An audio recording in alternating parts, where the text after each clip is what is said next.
Now we're going to talk about the snap circuit set that you get. You get 10 of these in your kit.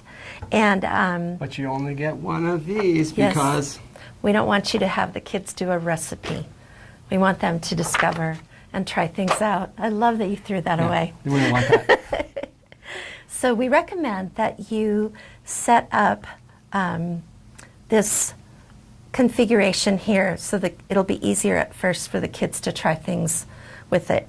And up here I have a nice long line of high potential, and down here I have low potential. And there's 2 batteries here, and each of these is 1.5 volts. So it's a total of 3 volts. 3 volts, yes. So right here is 0 volts. And right here is 3. And the chargers want to go from the high potential? They do, to the low potential. And so first of all, I'm going to just try out a light bulb. So I'll put that between there, and I'm going to connect the circuit. This will be an easy one for the kids to see as well.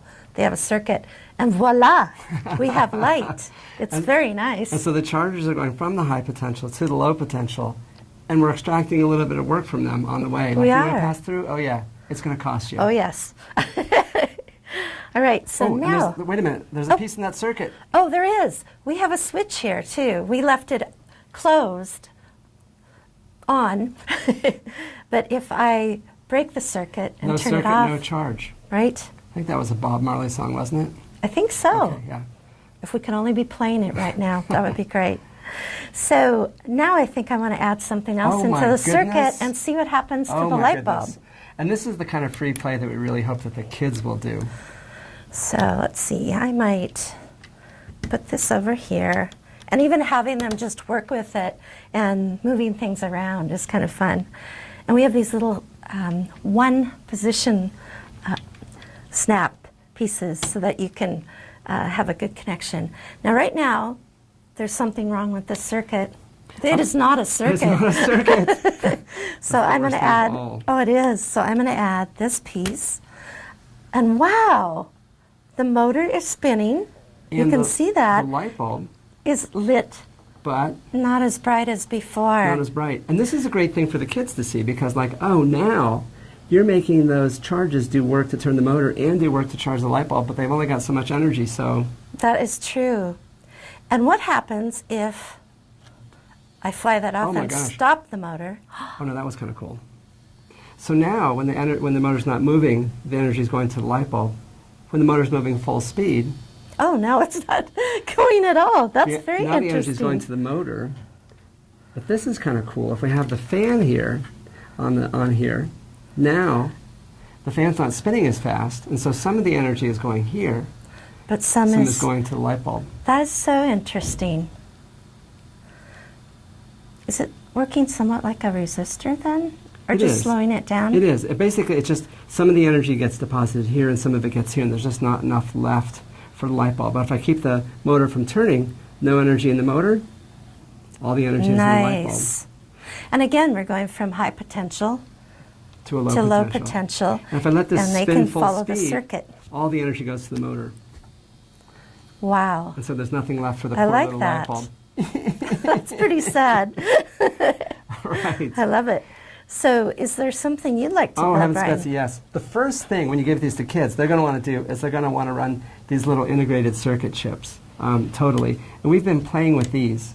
And in the information which we give you, we're going to provide you with a list of instructions of what each of the things inside the little snap circuit kits does. And you need to follow the instructions for this piece. Like I'm going to use this little music chip right here. And the music inside here is a little integrated circuit. So it's a whole circuit with lots of different things going on. And there's 5 terminals. And the first thing that I have to do with my circuit is I've got to turn it on. And it turns out this pin right here has to be connected to the high potential. And that is listed in that little recipe. That's listed in the little guide that we have. And then this pin right here has to be connected to the ground, okay? Now when you've done that, the only thing I've done is I've provided power to the chip. Now current is flowing through here and it's running the chip. So which means the chip can do things, but in order to make it do things, I've got to add some connections. And so I have to hook up a speaker And I'm going to do that with my flexible leads here because I'm going to put my speaker over here. And the way the speaker works is this. One side of the speaker gets hooked up to the high potential.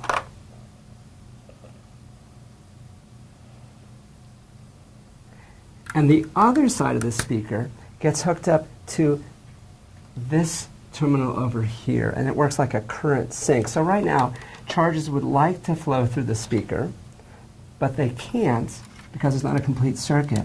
But if I complete the circuit between there and here, now charges can flow through the speaker.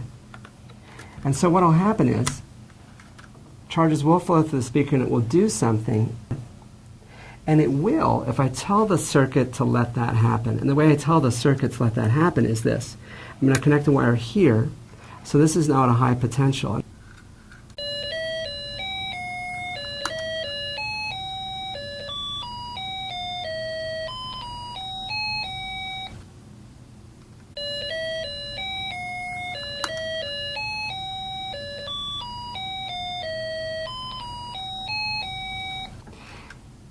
And this chip only plays that one song. We've also got the Space War circuit, whoa. and we've got the alarm circuit. And these have a couple of inputs, and they do different things. And our thought is, let the kids explore. Then it's a discovery.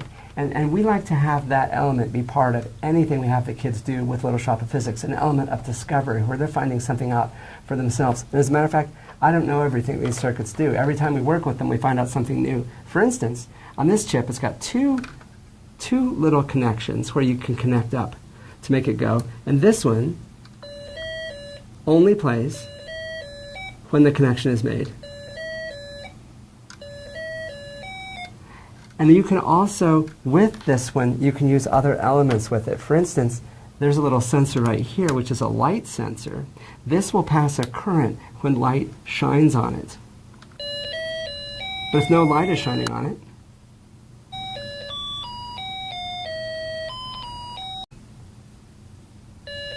That's pretty cool. I like that a lot. and this is the kind of exploration that I would encourage your students to do with this. And we have instructions that talk about how all the different devices work in here. So you can look up and see how this chip works. You can look up and see what this particular element of the circuit does. And it passes a current if there's light on it. It doesn't if the light is blocked.